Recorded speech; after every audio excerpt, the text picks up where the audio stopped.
The house was clean, impeccable, but that day something froze me in place.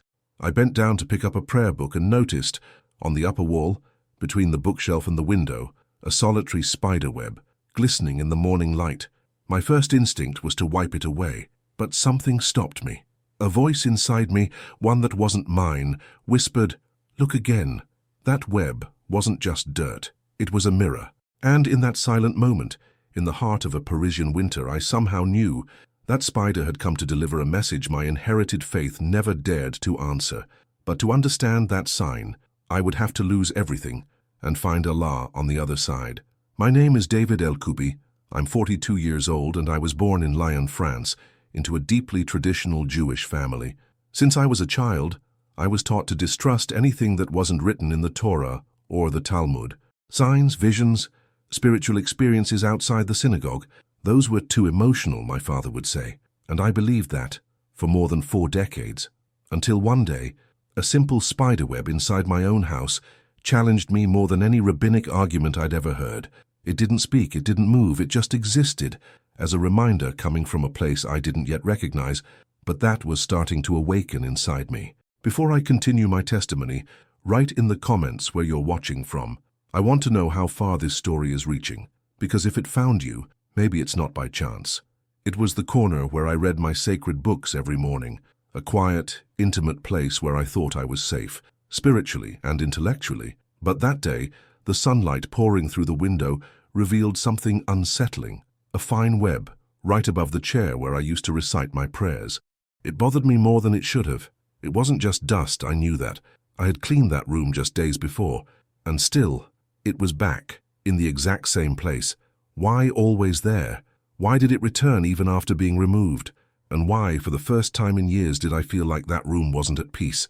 What I didn't know yet was that this web would be only the first of many signs, and that my life, my faith, even my identity, were about to be confronted by questions no synagogue had ever allowed me to ask. Faced with it, I did what any practicing Jew would do.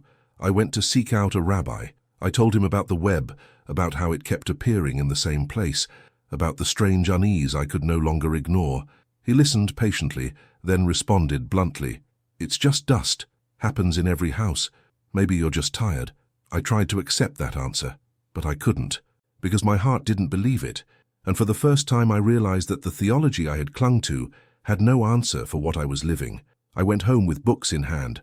I dug into the volumes of the Talmud, pored over the sages' commentaries, and even turned to the writings of the Kabbalah. I searched for mystical explanations behind the symbol of the spider. I found a few metaphors, but they all felt forced. Nothing spoke to me. Nothing eased the weight in my chest. And once again, there it was, the same web in the same place, as if it were mocking my attempt to erase a message I didn't want to read. This wasn't ordinary dirt. It was persistent, silent, intentional, and with it came sleepless nights, a kind of spiritual insomnia, as if my body could rest but my soul refused to be quiet. It was during one of those nights that I had a dream, something completely outside my tradition. In the dream, I was running. I didn't know from whom or why. I just ran, afraid, searching for shelter. I found a dark cave hidden between jagged rocks. I entered. Inside, absolute silence. Fear consumed me. And then, I saw the spider. It was weaving a web across the entrance of the cave.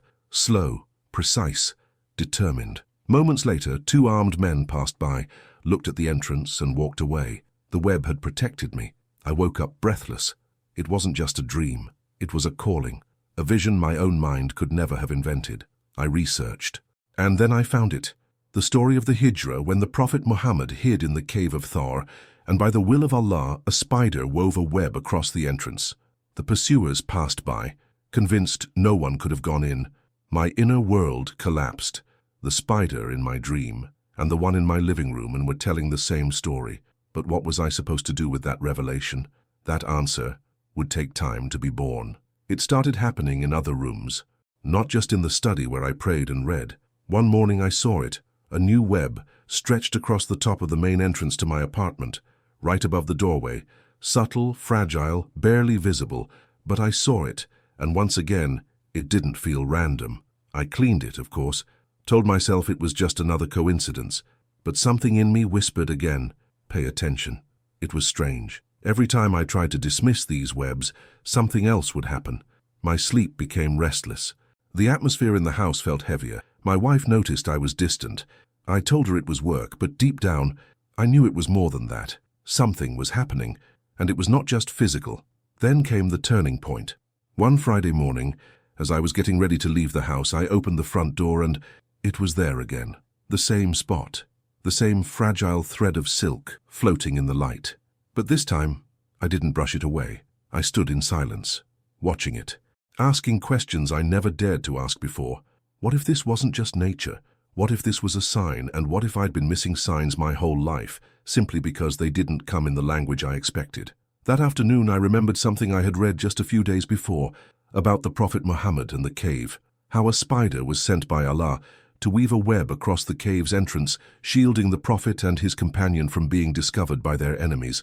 And for the first time, that story didn't sound strange. It felt familiar, intimate, like it was meant for me. Could Allah be sending me a message through something as delicate as a spider's web? Could these webs appearing in my house be echoes of something greater happening in my soul? I didn't have the answers yet, but one thing was certain: I could no longer unsee what I had seen. And the next place I found a web would shake me even deeper, because it was the room where I was most spiritually exposed. It happened in the most unexpected place, a small bookstore on Rue Jean-Pierre Timbaud, tucked between a halal bakery and a second-hand clothing shop. I wasn't looking for anything spiritual. I was just trying to distract myself, walking around Paris like a man with no map and no destination. But then it happened. As I turned to leave the shop, a book literally fell at my feet. No one else had touched it. No one had even been near that shelf. The owner, a kind North African man with a calm presence, looked up and said with a strange softness, "Perhaps it wants to go with you."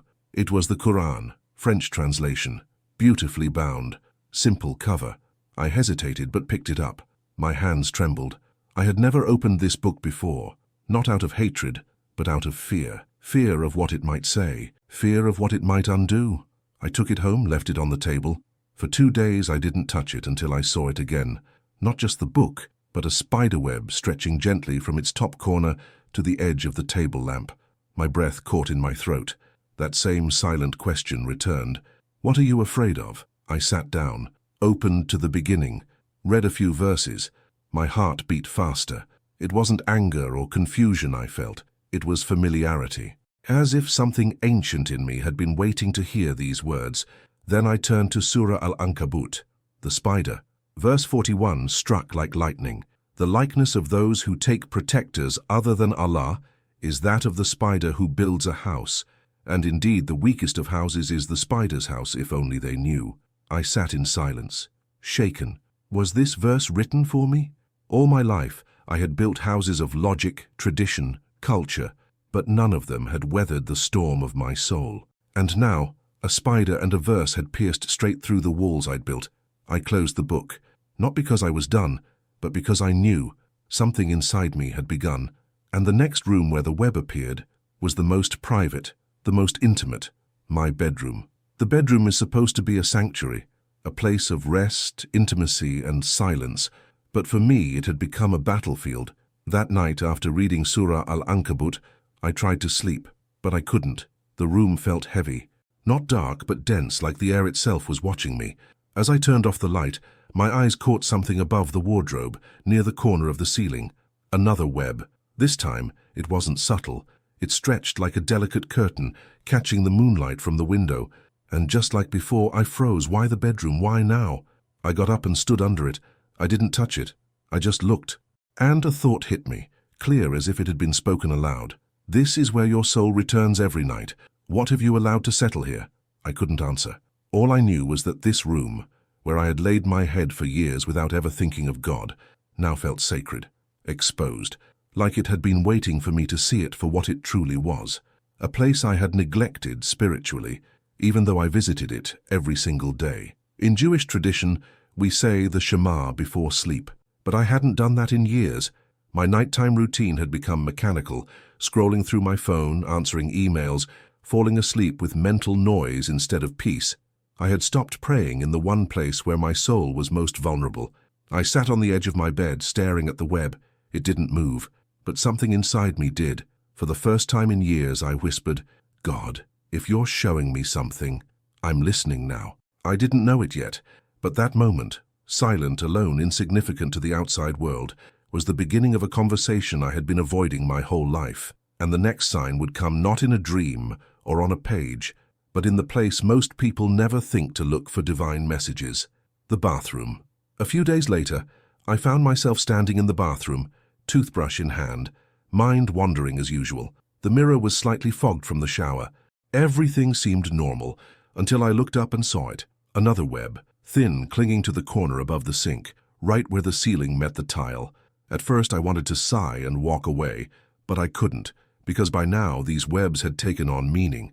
They weren't random, they were precise, and this one felt deeply symbolic. A web in the place where I washed, where I prepared myself, where filth was removed, externally. But what about the inner filth? I had never thought of the bathroom as a spiritual place. Growing up, we didn't attach religious meaning to such rooms. They were practical, private, and disconnected from worship. But now, standing under that web, I felt confronted. I realized, this is the first room you enter before prayer. This is where you purify your body before standing before God. And if that space is spiritually neglected, how clean is the soul that leaves it? I remembered reading a hadith about the Prophet Muhammad reciting a specific dua before entering the restroom, seeking protection from what is unseen. I had never done that in my life, not once, and suddenly I began to feel it. The connection between neglecting the smallest spaces and neglecting the smallest sins. It's easy to forget that spiritual decay doesn't always begin with major sins. It begins with little compromises. Not saying Bismillah before entering, being careless with thoughts in private, letting darkness settle where light is supposed to flow. I looked at the web again. It was almost invisible unless you truly searched, just like so many habits I had allowed to creep into my life unnoticed.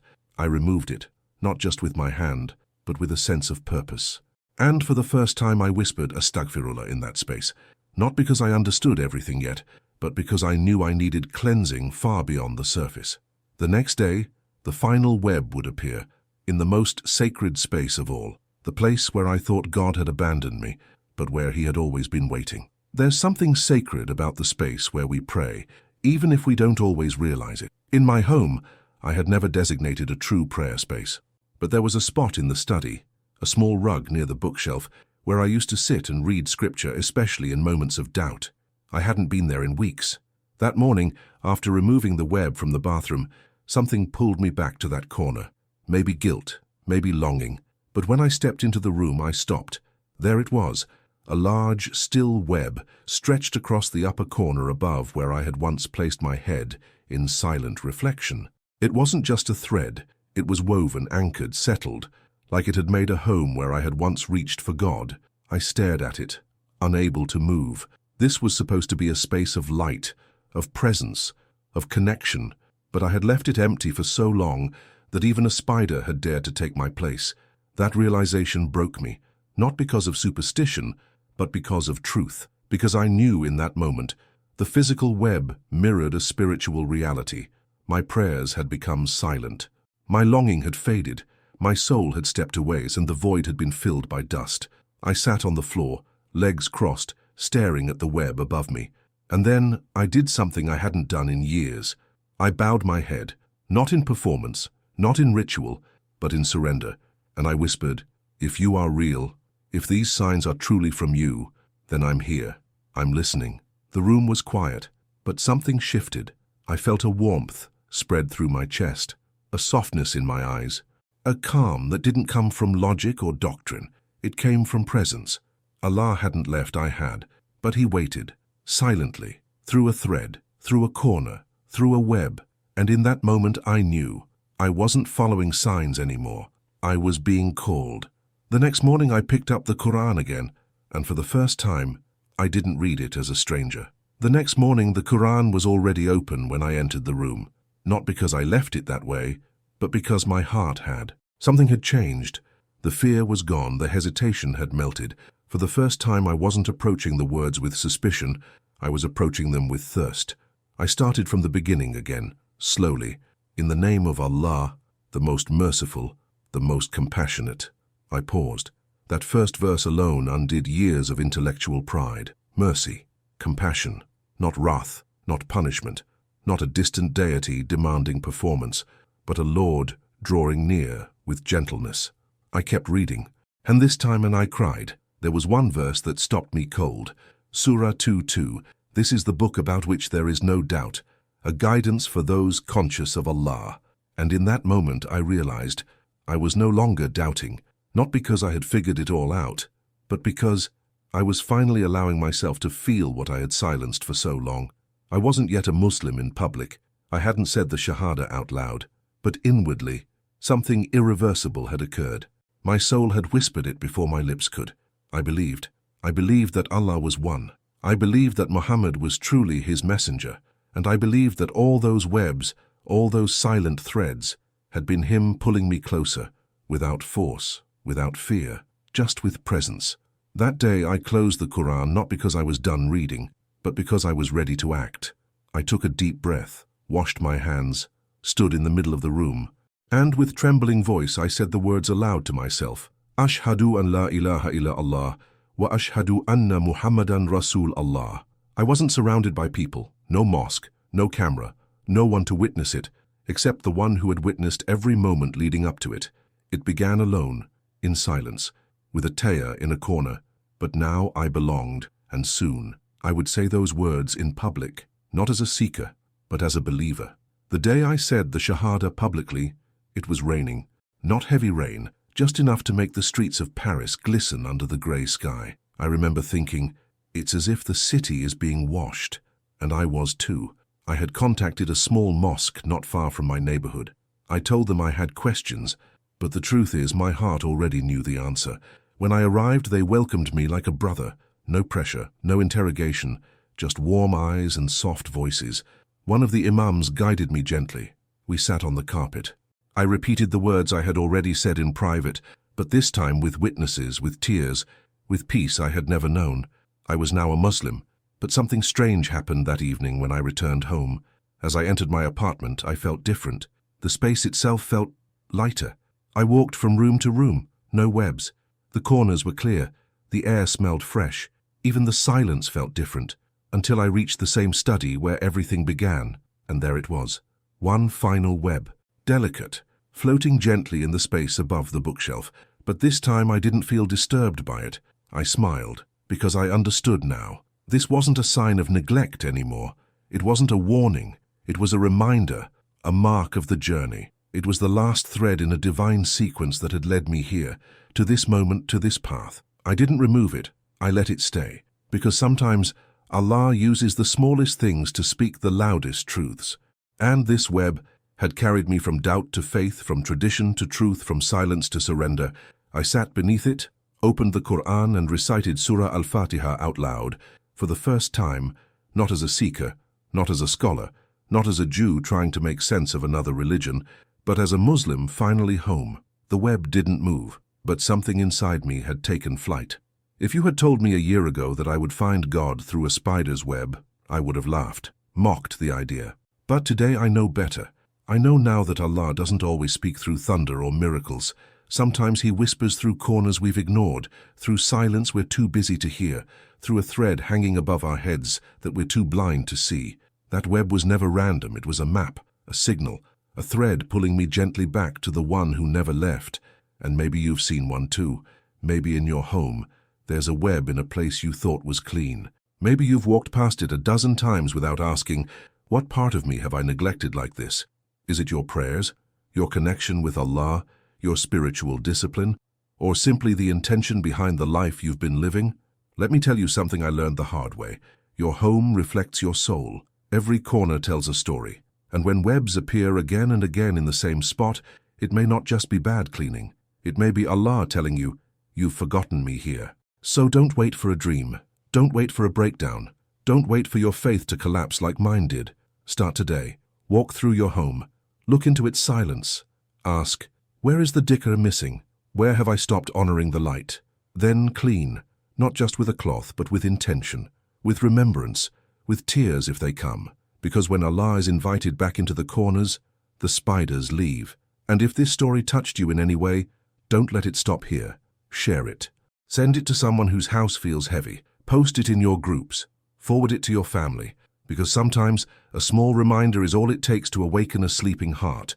And if you've seen a web lately, maybe this message was already meant for you.